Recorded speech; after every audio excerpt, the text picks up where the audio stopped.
Right, I'm here with Scott Taylor, another person who's 2 foot taller than me, but it's how it is today. Look, Scott, first season with Goole Vikings. Just first of all, tell me how it's gone off the field. You know, how are you preparing for the season? Yeah, it's been mad. Obviously, brand new team. You get the nod in September, so straight away you're scrambling around to see what players are available still. And obviously, I'd had a word of 1 or 2, but you're trying to sell a club that doesn't exist. So as soon as we got the nod in September, it was a case of right, let's start locking stuff in, get a squad together, let's get some staff in, and it's been really exciting. It's been a lot of work. I've got a lot of staff who've not been involved in professional sport before, so I'm trying to teach them as well. But they've been fantastic. I think it's just been a real team effort from everybody involved, from top to bottom. All the lads are buying.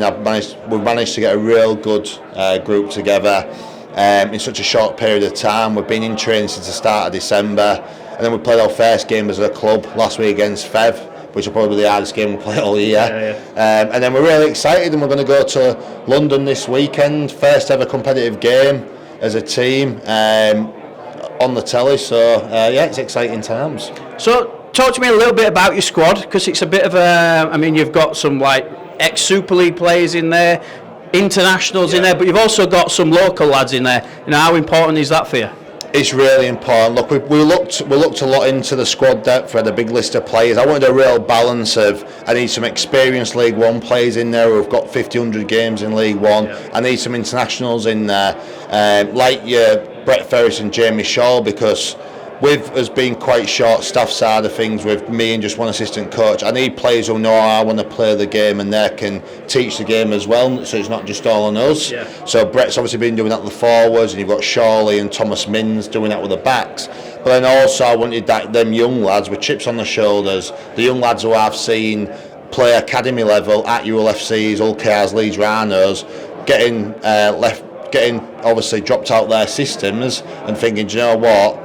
He just needs a bit of an arm around him. He's got a bit of a chip on his shoulder, and I generally believe he can still play Super League. He's 18, 19-year-old kid who hasn't fully developed yet, and if I do my job properly, I can. Hopefully, he'll go on to bigger, better things. I'll drive you there myself. So it's that balance of experience, youth, and a bit of top class. And obviously, we're a brand new team. We're doing it on a pretty strict budget. But like I said, everyone at Goole sort of dug in.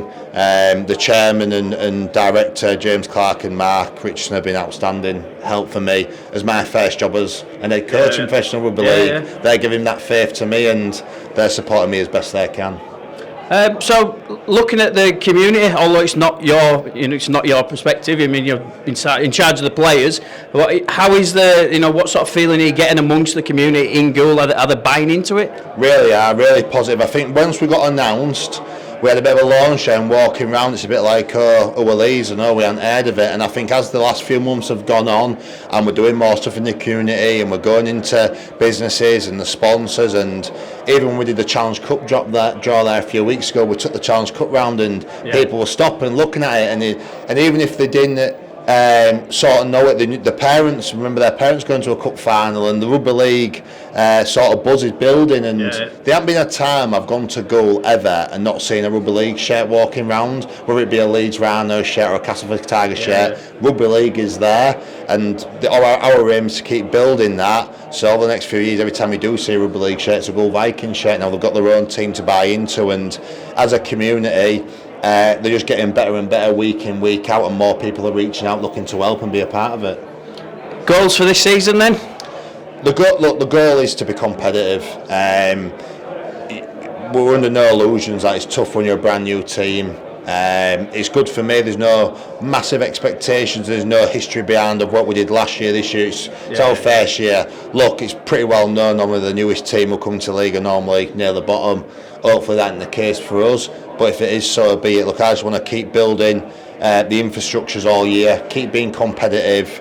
We've got a £7.5 million development going at the stadium, which will be done next year. So it'll be a new 4G pitch down, a brand new stand with hospitality. We can finally host people there, and it's a real slow build. But as long as we're working hard and everybody's competitive on and off the field, doing the best for Goole, that's all I care about year one.